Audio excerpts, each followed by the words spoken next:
coming to you on a beautiful Tuesday, first Tuesday in May. It's a little gray outside, but we still want to make it work. We have an awesome show today. We're excited about today's topic because we're going to get right into business, okay? But before we get into business, we're going to introduce our co-host, Mr. Clinton James. Yes, this is Clinton James, your local real estate broker here in San Diego. And you know what? I always tell you where you can find me. You can find me in the corner working on myself, laying and inspiring others drive. Yesterday was May 5th, which is Cinco de Mayo. So we're gonna. I know if we today's Taco Tuesday, but we're still gonna say it's not Taco Tuesday anymore. It's actually Let's Talk About It Tuesday. Let's go. Talk about it Tuesday. I can eat that up all day. All right. So today we have a good topic today because today we're gonna get into business. And if you've been listening the last couple of weeks, I've been going off some books that have impacted my life, like the top 10 rules for success in black faces in white places. And then a couple of weeks ago, we did about the 4 agreements and how you can relate that to the biblical principles. Today, we're going to talk about the E-Myth. The E-Myth is one of the greatest business books ever created. And we're going to talk about how, if you're an entrepreneur or a business owner, how this relates to you. And so the E-Myth came out about 30 years ago, right, by this author named Michael Gerber. Michael E. Gerber. And the one thing I really love that he stood out about this book, he talked about the difference between why businesses make it and the difference between why certain businesses fail. And he hit on some really key components on why these businesses fail and what you could do as an entrepreneur to make these businesses work. And, when I brought the topic into Clinton today, come to find out he's got the book too. And so, and tell me why you got the book. Yeah, I mean, when I first started being interested in business, after I did grad school, and being in grad school, what you do is you kind of interact or you network with a lot of people who are entrepreneurial, have entrepreneurial minds. This is one of the books that was recommended to me by someone who was going into business, and they said, and they were also into leadership. Right, so one of the things about the book, it kind of helps you understand. And the thing that I like about the book is not like a huge intensive read. It's a simple breakdown and very well simplified and explained of what he calls the E-Myth, which is how to implement systems in any processes in your business, right?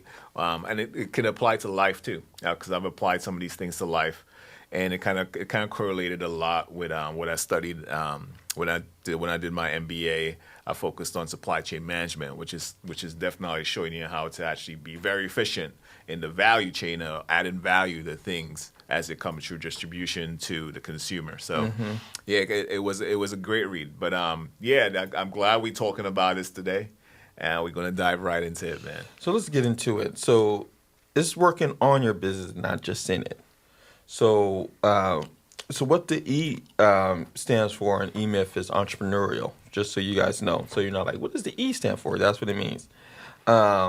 So he calls people who are starting businesses and who are technicians in their business, he calls them people that are suffering from having an entrepreneurial seizure.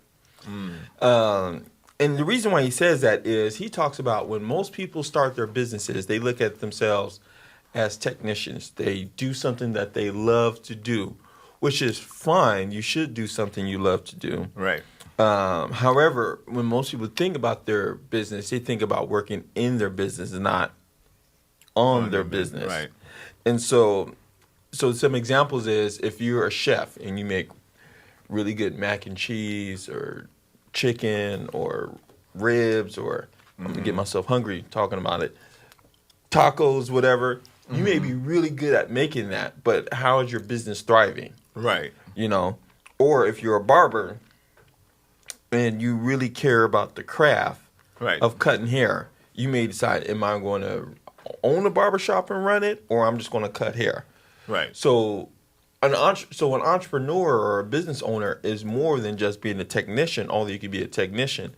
It's looking at the bigger picture of things, not just what I'm gonna do to help this client today. Right. But what's next month going to be like? What's 6 months? What's 5 years going to be like? Right. So that's the importance of understanding what the E-Myth is talking about immediately. Right. Is understanding that when you are a business owner, you are running a business. You are not a technician. Right. Right. Yeah, and it kind of comes back to when people want to get into business, or they say, hey, you know what, they have this idea. Is how do they implement it, right? So how do they start trying to implement the business? And he also talked about a vision, all right? Executing the vision that you have when it comes to starting and becoming an entrepreneur. And when you start working on your business, it's something where you apply a lot of the things that he is saying, which is, number one, make sure and come up with a plan of action and execute a plan. So it's kind of like basically what they always say, come up with a plan of action, but execute a plan consistently. Right. You know? And I know we'll get into it, but then you have to definitely start applying, creating systems. And that's all about writing it down and making sure that you're detailed about what you want to do and how you want to do it and when you want to do it, so that you have action items actually to check off a task list to actually get done. So within there, with every business has, they have at least 3 type of people that work in the business. First, you have the technician. The technician does the hands-on work. So, they make the burgers, they, cut the hair, they, make the items or the widgets or provide the service that your business needs. Second is you have a manager. A manager is someone who creates order, systems, and structure for your business, okay? They're not so much on the day-to-day. Well, they are on the day-to-day operations, but they oversee it and making sure that the systems are running right. Right. The entrepreneur focuses on the growth, vision, and innovation of the business. Right. And, when I was reading this initially in the beginning, I remember thinking like, well, I mean, doesn't that come automatically? Like, how much time do you need to set aside to just focus on growth and vision and innovation? And I realized it takes time to really do that. Right. And not just think about it, but actually put things into action and make it work. Right. What's your thoughts about that? And I mean, it's a trial and error. I mean, it's a trial and failure. I mean, the main thing is not to stop, So when it's making sure that you have some consistency in it. Right. The main thing is what happens with a lot of businesses is when they find some form or they reach or they have some failure while they're trying to implement these processes, they stop. Right. I think that's where you have to learn. That's the learning curve that you have to actually implement now. Kind of like what he said here with the 3 different people who are in business is technician, you have the manager, and then you have the entrepreneur. And it kind of relates back to the 7 habits of highly effective people. Right. By Michael Covey. I think who's Stephen Covey. Stephen Covey. Yeah. Right. So he actually said there's 2 things as a manager, and then there is also a leader, right, in the business, or the person who actually and he kind of related to this. You're going through the forest, right, and you're carrying a crew of people through the forest, right, and you have to it's a new path you're creating for this direction that you want to go in. There's that CEO of the business who's going to come up with a vision. We have to go north. Right, because he knows and he's trusting based upon his gut and his feeling and everything like that, and his drive, that, hey, we have to. And so he's created that vision in his mind. Hey, north is where we're going to find success. So we got to go north. Right. But there's no path. That's where he hires a manager now to create that path. So he becomes the driver of everybody. Right. We got to go north. Even though the manager can't see his vision, but the manager's going to come in with the systems. They're going to come in with the machinery. They're going to supply everything that's needed for them to cut a path going north. And that's how you separate those 2 people, the manager and then the entrepreneur. The entrepreneur is visionary. Right. They know a little bit of every single thing, right? They have to know a little bit of everything. They don't have to know everything. Right. And it was said in Think and Grow Rich. Remember when he mentioned about Henry Ford, when he was being under trial? He said, they asked Henry Ford, well, how how would you know how much what's happening in such a big company? And it's like, that's why I hire people who specialize in that, right? So Henry Ford is the entrepreneur, and then he hires managers under every department to execute and implement the systems and structure. So let's get into the top 10 practices that you could bring to your business to help grow. And we have some examples of some entrepreneurs that have implemented this. The first one we want to talk about is working on your business. So we're going to talk about the founder of Shea Moisture. I use Shea Moisture almost every day. Richelieu Dennis.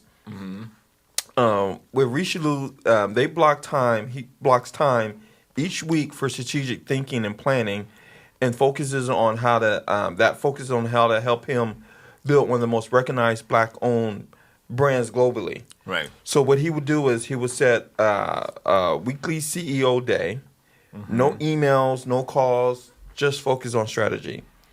Then define 1 to 3 long-term goals and track those. And then always stay ahead of market trends. Right. And another great CEO, he just assigned his predecessor by the name of Warren Buffett. They asked him, Warren, what do you do all day? You know what Warren does all day? He reads. Right. He reads most of the day. So a lot of times, the CEO needs that time where there's no distraction. Right. And I just discovered Warren Buffett is 94 years old. Who's that? Warren Buffett. He's 94 years old. Yeah. Well, I mean, I know he's about to retire too, but that's crazy. I'm like, wow. And this man, and the thing about it is that his company, and the nice thing that I've kind of, after studying a little bit about him and reading about him, he has stayed very consistent in how he does investment. Right. He one of his biggest investments was Apple. Right, and he didn't invest in Apple because it was a trend. Right, he looked at the company and he looked at the vision of because one of his main rules I always looked at is that he doesn't invest in the outcome of the company. He invests in the people. Right. Yeah. He invests in people, he's always stuck to that metric of investing in people. Right. Over the output. Right. And now we find that this biggest investment, which was Apple, is right now one of the biggest companies in the world. They have over $500 million in cash. Right. Yeah, they're worth over $1 trillion. Just let me borrow. Borrow a little bit. Yeah. So I mean, these are and that was built over time because he invested, even when the CEO passed away. Right. So number 2 is we have documenting procedures, and we're going to talk briefly about Janice Bryant Howard. I think she's right here from San Diego.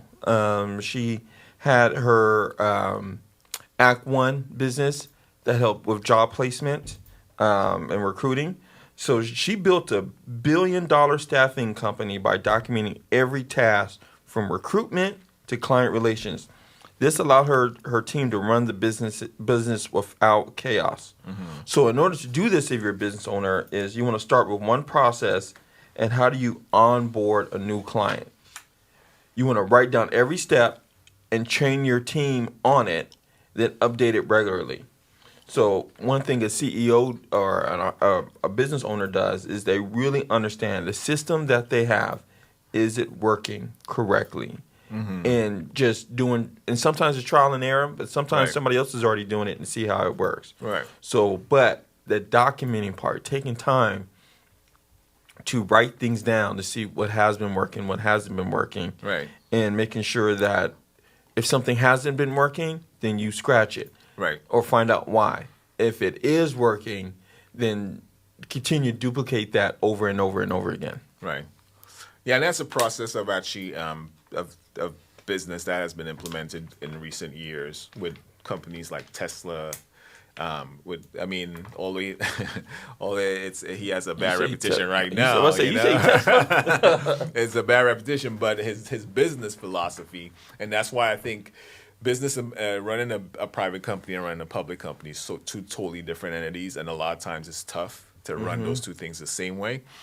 Because the public, I mean, with dealing with the public and dealing with profit is two different things. Because the public, you're dealing with social issues. With private, you're dealing with making sure that the company's successful. Right. Right. And I think with his methodology of actually running business, Elon Musk, he's great. It's great at running a for-profit business, right? And I think he has changed the kind of landscape of the way how businesses are run and think, because he takes a lot of risk, right? Yeah. I mean, even with Starlink, or even with Starlink, that was a huge risk because now he had to build rockets and right. Even he built rocket ships and all this stuff. So when just remember, he was running his business at almost a loss. Right, and you're talking about billions of dollars a year he was pumping into building these rockets and stuff.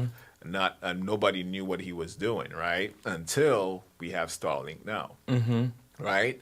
And that's created the innovations that he has created in terms of doing things that are unorthodox, like things that people don't really imagine are going to be on a mass scale. Right. Who would ever thought that the biggest car company in the world would have been an electric car company? Well, but that goes back to working on your business, and what he did was always stay ahead of the market trends. Right. So he saw that coming, and now he's trying to create regulations and rules to make sure his business continues to thrive. Right. By making sure cars are electric. Right, you know, right, and because one of the things that he said, and that's why I brought him up, is because what you just said about learning in this business is that he has a philosophy of failing fast, right, but learning from those failures. So he puts a lot of emphasis on tracking any type of the success and the failure. Right. So when these big rockets go up and they blow up, he doesn't see it as a loss. He sees it as, okay, now we understand, because now he implemented a lot of the systems in place to make sure that it tracks every single metric of what happened and how they can do better. Because now we're going into an era where AI is now controlling. Now they're talking about quantum computing, all this stuff that we're on the brink of, right? So when we're looking at that, those things are actually creating systems in place and tracking all the data, taking that data, putting it together, and saying, "Hey, this is how you do it right now." Yeah. I mean, because when you look at his company and what he's doing in terms of even the workplace, he has cameras that are watching. That can track every employee's output. Just by watching what they do, it's kind of like they're scanning each employee. They have a movie about that. And it's called, it's telling everybody how much output these employees are doing. There's a movie about that, or a book called it's 1984. 1984. Yeah, George Orwell. I think I heard of it. Where basically what you're saying is a world where everything you do is being tracked, and looked at, and the funny thing is that's kind of how Apple built their big marketing, was based on that book 1984. Back in 1984, when they had the commercial during the Super Bowl, it was like everyone was the same, doing the same thing, and the lady came in and threw a hammer at the screen and it broke. Oh, wow. Interesting, But I mean, that's where you find that even learning from your losses, learning from your failures is so important now. Because we always programmed to think that failure means no, stop. All right, but now failure means, hey, go learn from it and go forward even 10 times more. Right. Yeah, I think people look at failure as, oh, this means I shouldn't be doing this. Right. And failure is the result. It's not. Exactly. It doesn't define who you are. Exactly. Speaking of that, let's go on to number 3. And I'm excited to talk about this guy briefly because, this is one of my favorite fashion brands of all time. So number 3 is delegating effectively, which could be hard. Okay. Because if you know how to do it, and you're the business owner, you just think, well, I'll just do it because I know how I want it to be done. Right. So delegating effectively is extremely important. And the brief entrepreneur we're going to talk about is Damon John. But FUBU. Oh, FUBU, yeah. For us, by us. I know most people know him from Shark Tank. Shark Tank, right? yeah. But we know him from FUBU. FUBU. Yeah. And so he scaled FUBU by trusting his team, delegating his team, freed him up to focus on marketing, branding, and partnerships for key global growth. Right. And one of the most genius things he did was he connected with LL Cool J. So he's from New York. Right. He was part of hip hop, and that's kind of how he's like, man, these hip hop rappers don't have their own brands. They, everything is somebody else who don't look like us that we're wearing. And so he said, I'm gonna create that brand for us. So first he knew his target market. Right. So he connected with LL and LL Cool J. And LL Cool J had a brand, or not a brand, he had a deal with Gap, the clothing company, in store. And he did the commercials, it's like, 96, 97? Yeah. We're somewhere around there. And he had he's supposed to wear Gap clothes. He had a FUBU hat on. Right. And basically was promoting FUBU in a Gap commercial. That was free advertisement. So it didn't have to be Damon John promoting it or marketing it.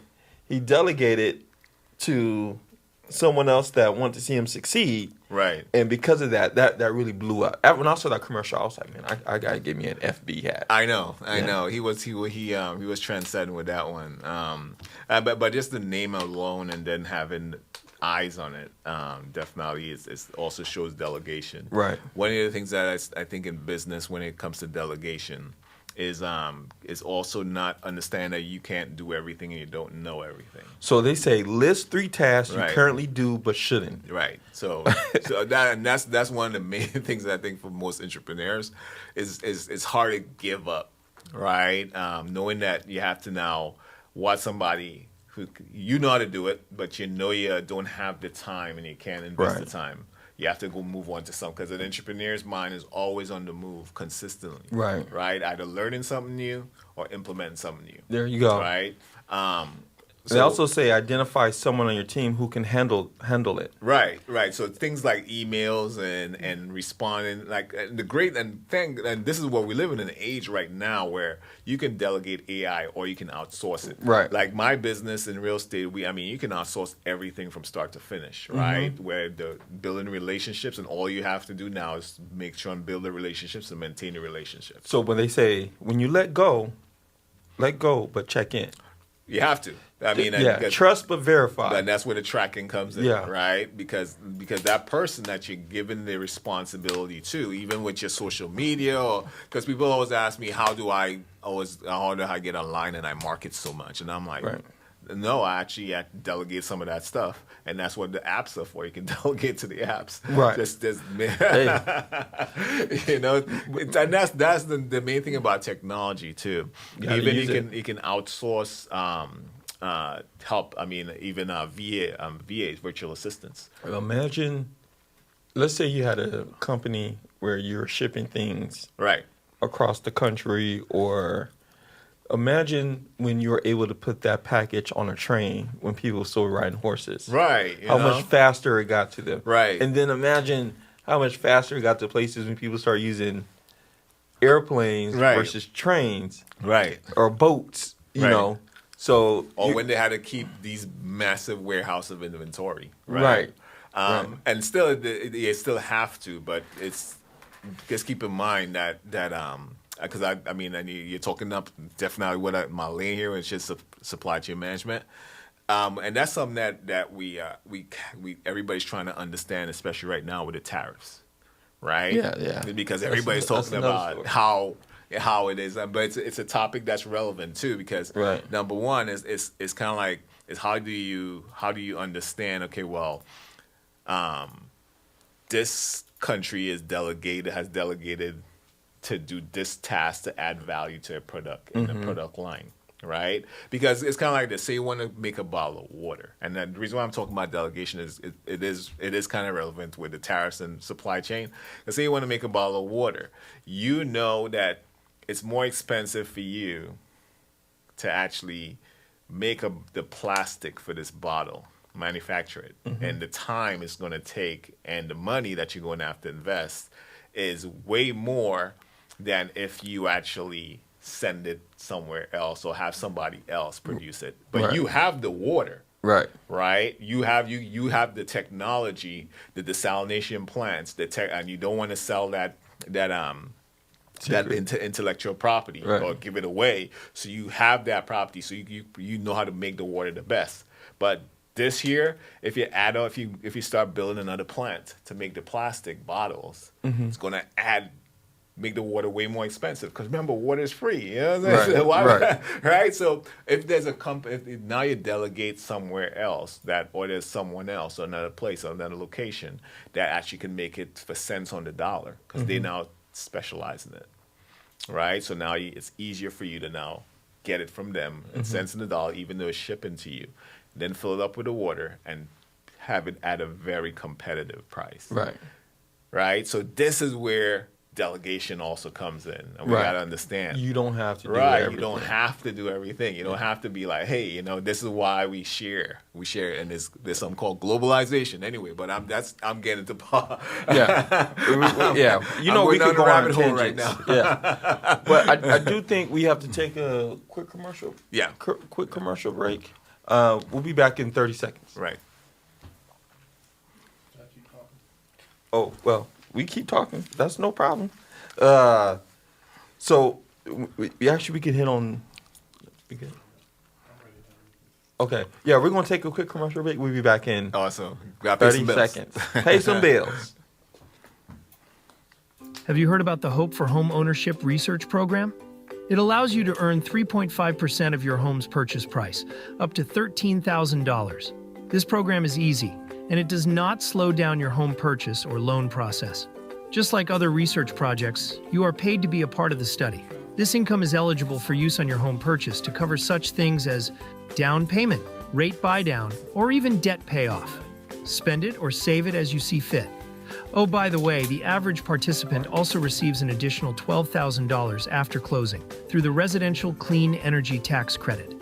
If you could use up to $13,000 to help purchase a home and could benefit from an additional increased tax credit in the range of $12,000, then visit the ahagroup.org/Clinton James or call 61938-49269 for more information.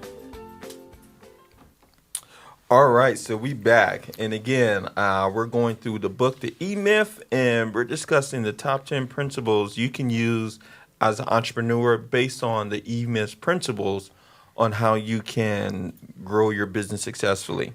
So we're going to head on to number 4, and we're going to talk about standardizing. I can't even say it. Standardizing operations. And we're going to talk about Carla Harris. She's the vice president at Morgan Stanley, the investment company. And Carla stresses the importance of systemizing excellence. She says, and I agree, that every client should get the same world-class experience. And this is how you build trust and a solid reputation. Right. So, quick example. I'm not going to say the name of the restaurant. But there was this restaurant, Italian restaurant, I'll say that. This Italian restaurant. They used to make a really good calzone pizza, right? Right. And, oh, man, it was delicious. Delicious. So I said, man, I ate it. I said, next day or like a couple days later, I said, man, I'm going to go back and get the same calzone pizza.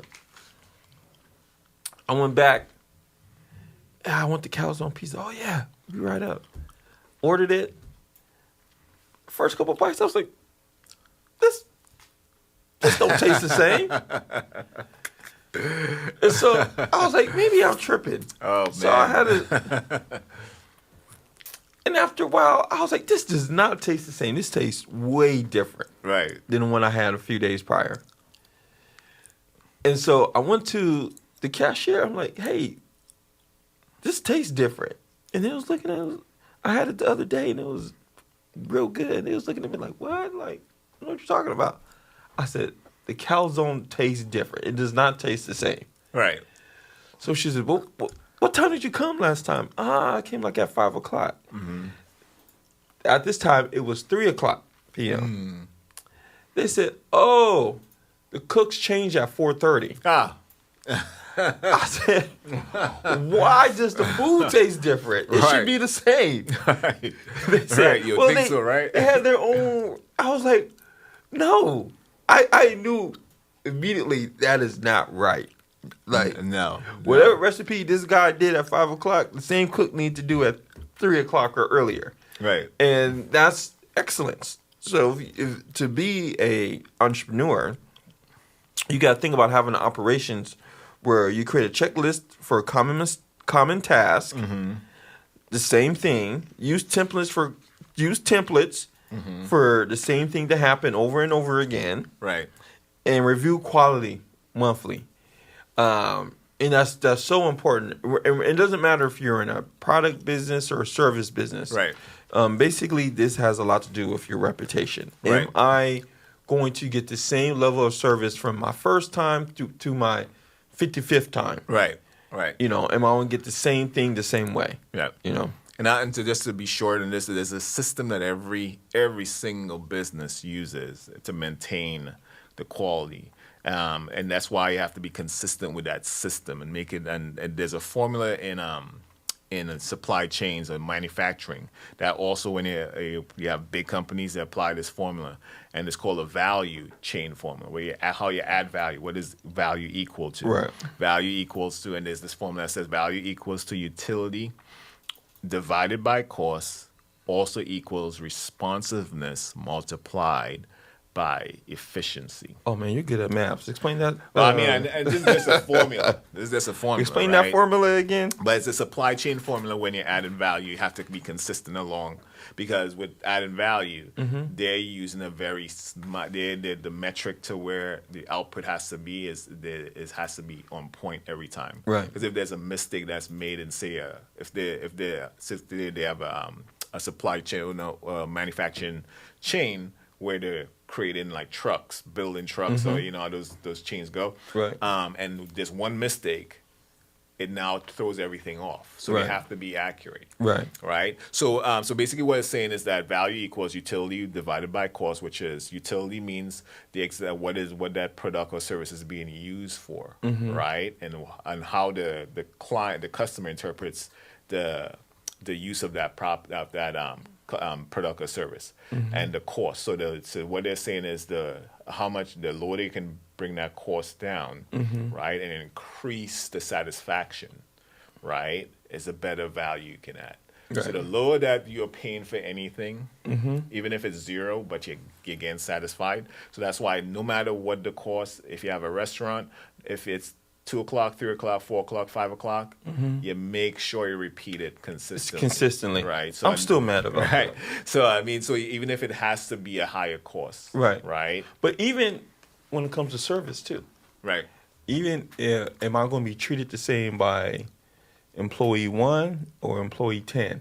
Right. Are they going to treat me the same? Right, and that's where the responsiveness multiplied by efficiency is equal to response. So it's kind of what they're saying is responsiveness is making sure that your product or service aligns with what your demographic or people in that area are. So say in an area where the income it's maybe the income it changed, right? So the income level changed in the neighborhood. So you're seeing a different level of customer. You have to add products that will cater to what, right? So you got to be very responsive. And that's what the importance of the business owner is seeing that. Right. Yeah. Yes. And then you got to make sure that you keep it very efficient. Right. So even though you're changing your product line or whatever to cater towards the clients or the demographic, you still have to keep it where You're not gonna drive into because there's one restaurant, I wouldn't call the name, I don't want to put them out there, but they're in the area, and it's like it's better you walk inside than drive through. You know what I'm saying? Like you drive through, like the drive through where you order, supposed to be like a couple of minutes. But a lot of times, if you walk inside and you order by the counter, you get a lot faster. Where the drive-through is supposed to be faster. I know what you're talking about. This is a big chain restaurant. Don't say it. I'm not gonna say though. I know what you're talking about. But that's what I'm trying to say. It's like you have to be efficient consistently. Right. All right. Number 5, creating. You won't like this one. Creating a scalable business model. Creating a scalable business model. I heard about this entrepreneur maybe like 15 years ago. Right. Because we were around the same age when he started this. But he started a business called Bevel. And Bevel was a grooming product. Basically, they showed Tristan Walker. I remember that, dude. Yeah, Tristan Walker. And he created a shaver. Right. But he made it scalable. Right. By building technology within the business and making it e-commerce, and because of that, he was able to attract investors, right, and then eventually get acquired by the business Procter and Gamble. Right. And one of the things that in the book, the E-Myth talks about extensively is that when you create a business, your job is to make sure it's scalable. Right. You want to create a business that someday you could possibly sell. Right. In the future. Right. You know, whether your goal is to sell or not, or that's one thing. Right. But you should have a business where someone wants to buy it because it is scalable, explain scalable for those who. I mean, it's scalable meaning it's kind of like you make sure that the foundation of your business is where you can build or expand on it without actually incurring too much cost, right? Right. So it's kind of like duplicating so that's why processes are so important. You want people who can come in and duplicate it. And there's a saying that goes, if you want to scale your business, build it like you're going to sell it. Right. Or because at the end of the day, at the end, that's what he did. Right, that's what Tristan Walker did. Right, he built his business like he was going to sell it. So you always want to implement things from the start in your business, like your financing. Because a lot of people start their business and their financing is all over the place. They don't even know if you was to ask what's the value or how much did you make or what profit was your business today, right? Or what your revenue is. They can't, because that tells a lot of people you don't know your finances of your business, which is the lifeblood of your business, and that determines the value of your business, right? So I mean, so that's what he done. I read his whole story, Tristan Walker, and that's a great story, especially if you're want to get into Silicon Valley as a e-commerce company, especially as a minority. His story is amazing of what he did, and he took a product that was common in our community, which was barbering, and he took it to He made it because the whole thing was black men getting razor bumps when we use other blades, right? And so he wanted to create a blade for black men that wouldn't. Yeah, exactly. You want to get razor bumps, right? And so that was genius. So, so the question is to ask yourself if you want to build a scalable business: is can this business grow without me doing more work? You also want to explore automation or outsourcing, which we were talking about with the water. Right. Use digital tools to expand your reach. Right. So, tools. Your business shouldn't depend on the tools. But the tools should be able to help grow your business. Right. So your business isn't about the tool. Your business is about the customer that you're serving. Right. But you use tools like the computers, right, AI, etc., whatever it takes to make sure you can expand. Right. Up next, number 6 is focusing on customer experience. So this is about entrepreneur Gwen Jameer. She created the business Naturalicious. So Gwen turned customers into a loyal community. She listened to feedback and built her products around what real people needed. One of the action tips they say in order to create great customer service and customer experiences, call 3 customers a month. You just call them out the blue. Ask them what they like and what they don't like. You also want to personalize your emails or packaging and create a loyalty program or online community. Right. Real quick, where I work, down the street is a coffee shop. And where I work, we're the biggest employers on that street. Right. And the coffee was good, the tea was good. But every time I would walk into that coffee shop, they act like that was the first time they ever seen me. Not in a, hey, what's your name? It was like they didn't ask me what my name was. They didn't remember what I ordered. Right. It was just like Right. you push the order and it was like, okay, it costs $3.50. Right. And they'll just take it. And there was nothing personal about the experience. Right. And I thought it was just me. Right. Well, come to find out, other people I worked with felt the same way too. And I remember thinking like, man, this business probably could do so much better. And the owner was great. Right. You know, basically it was the staff. The owner was great. But the thing about it was like there was no customer experience that you were experiencing there. Right. Where if you go to one of the big chains like Starbucks or something like that, I remember doing this a weekly meeting, and I will order the coffee, the one that comes in the box, Right. and I will call around the same time every morning, and they will say, this is before I could order like Uber Eats and stuff like that. Hey, William, blah, blah, blah, we're going to have it ready for you. Like, it was just as simple as them saying my name. Right. Right. And it's like, I got to make sure I keep coming back to them. Right. So that customer experience, you could be really great at what you do. Right. If the customer does not feel you care about them, Right. and your feedback isn't important, Right. they ain't coming back. Right. It kind of brings me back to that book by Dale Carnegie, How to Make Friends and Influence People. Right. Right. And the simple thing is knowing somebody's name. Like, I mean, one of the things that I find myself going back to is there's two gas stations in one in my neighborhood.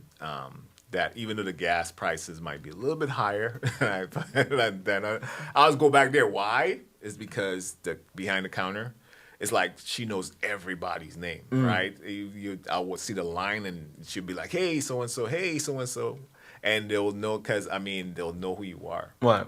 And I thought it was just her, but then the other employees were doing it too, right? And it's like they always ask you, "Hey, what's going on?" This and that. Short conversation. How you doing? This and that. So they know your name. Hey, Clinton, what's going on? I mean, how are you? And sometimes I'm thinking, oh, maybe wearing my name badge, but no, it's like no, they know you because number one, they form that relationship with you. So it always brings me back. And then there's I'm not saying every business like that. Then there's businesses like this. They just want to shuffle you through. Yeah, you know, you're what I'm saying? just a It's number. like boom. It's like hey, next. You know? Yeah, you're just a number. You know.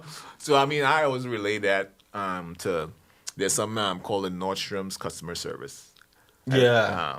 And I worked at Nordstrom's like 3.5 years, and it was one of the toughest jobs I ever had. But I would tell you, one of the things that I learned there was customer service and how to be very consistent no matter what. Because at Nordstrom, the customer, they have a saying, the customer is almost always right.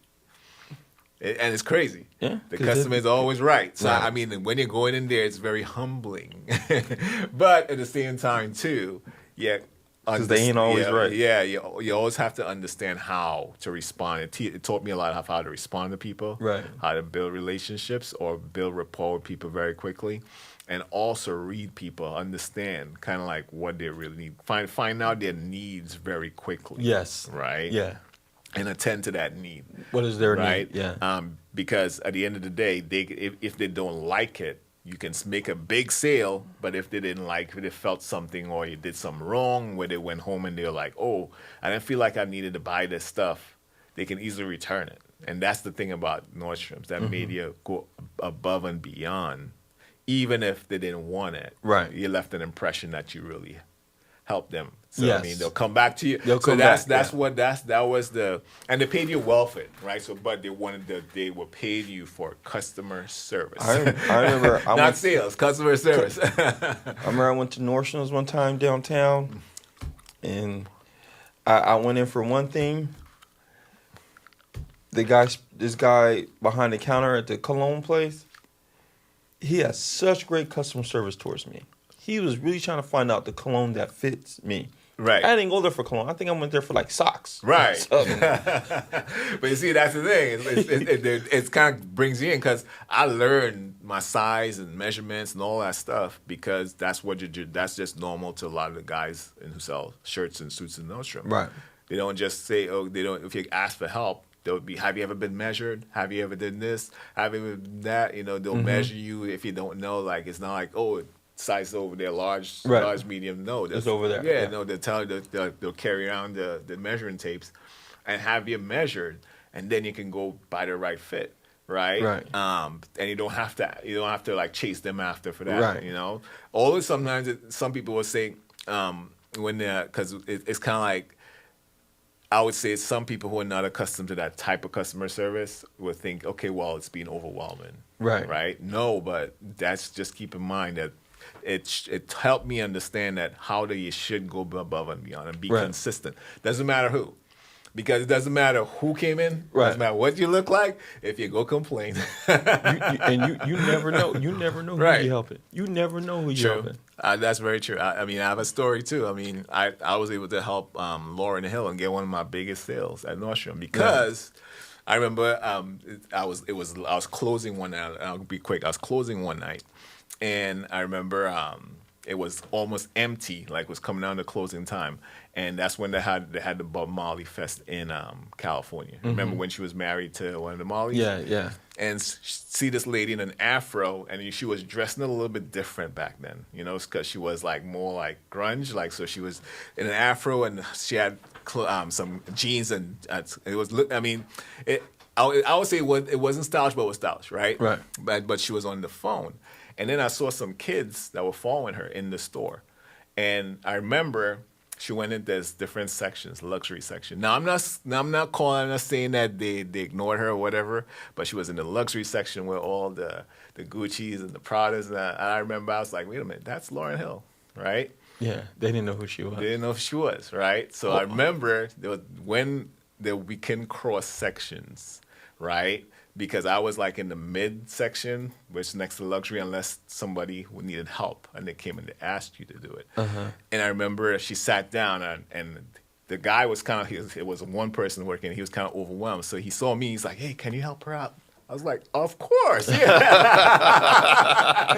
Of course. Yeah. I know who she is. I would tell you who it is, though. And that was the easiest sale. I brought her I'm talking about Gucci, Prada. She had 3 of them in her hand. She's like, I want them this size. Didn't even try it on. Give me a card, and she was on the phone the whole time. Gave me a card, went in cash, and the guy was looking at me like, "Is this for real?" So I'm like, so this is where I learn customer service, but I also learn you can't judge. You can't really judge. Can't. Yeah, You can't. You never know. Great story. All right, number 7 is planning for growth. This is from entrepreneur Philip Ashley Ricks. He has a business called Philip Ashley's Chocolates. And Philip didn't wait for growth for his business. He planned for it. He planned for it through bold marketing and luxury partnerships. He made sure expansion wasn't an accident. It was a blueprint. So some advice you could do is set quarterly revenue or customer goals. Research a new market you want to break into, and think a year to a year and a half ahead, not just next week. So that's planning for growth. That's really planning ahead. And it's hard for a lot of people because, a lot of times, your here is here. Right. And I remember, my executives were telling me, it's like, William, you're seeing things from 10,000 square feet. We need you to see it from 40,000 square feet. We need you to have more of an aerial view of certain things. Right. And sometimes you can be so focused on the task that you aren't planning for growth. You're just focusing on right then and there. Right. But when that customer or that client has another issue that comes up, did you plan out far enough ahead to have that handled? Right. Or are you just focusing on the here and now? Right. So I don't know how much time we got. We got about 10 minutes left. Like 6 more minutes. Oh, six. Oh, shoot. We're at number 7. Okay. All right. Number 8. Real quick. Number 8 is investing in training. Right. So, entrepreneur Jewel Solomon of Park Pick was acquired by Amazon. So, they got paid out. Yeah, absolutely. Jewel empowered her employees by constantly investing in their development. Her team was sharp, skilled, and innovative, and it showed in her company's results. Right. So through this, you want to pay for one course or certification per employee, or make sure that they continue to get better. Right now, I'm trying to learn some Spanish. You want to have team members share what they learn on the monthly meetings and make learning a part of your company culture. Number 9 is using technology wisely. Ronnie Williams of LISNR built a tech company that replaced Bluetooth and QR codes with ultrasonic audio, and he didn't just use technology, he led with it. So audit your business. What tech is outdated or missing? Look into affordable tools for marketing, payments, or scheduling, and don't wait. Start small, but start now. Yes. And the last is number 10, monitoring performance. Right. Business owner Ariel Belgrave, founder of Jim Hookie, uses real-time data to guide decisions. She knows what her users are clicking, liking, and buying, so she keeps improving her platform. Right. So through this, you want to track 3 key metrics: sales, customer retention, and engagement. Use tools like Google Analytics or certain CR systems, or even spreadsheets. Review your data monthly and adjust. Right. So wrapping up the E-Myth, it's a book that really has you focusing on, if I'm a business owner, how do I keep being visionary? And if you want to take it biblical, Right. if you want to take it biblical, Right. Noah, Abraham, I think he did. Jesus. Yes. If you want to do more modern, and they talk about this in the ebook a lot, McDonald's. Right. Let's talk about McDonald's. A lot. Talks about McDonald's a lot. Yeah. Amazon. I mean, these businesses are still around today. These stories are still impactful today because you had entrepreneurs who really focused on their business, Right. and worked on their business. Right. Like Jesus' focus was to teach the disciples so they can go on beyond without him Right. and continue spreading the word, the gospel. Right. Imagine Jesus says, nah, God, I got this. They don't, they can't do it like me. Right. And he, and through that, he had someone that betrayed him. Right. He had someone who turned his back on him. Yep. Yep. But still knowing that he knew his purpose and he had a vision. yes. Yeah.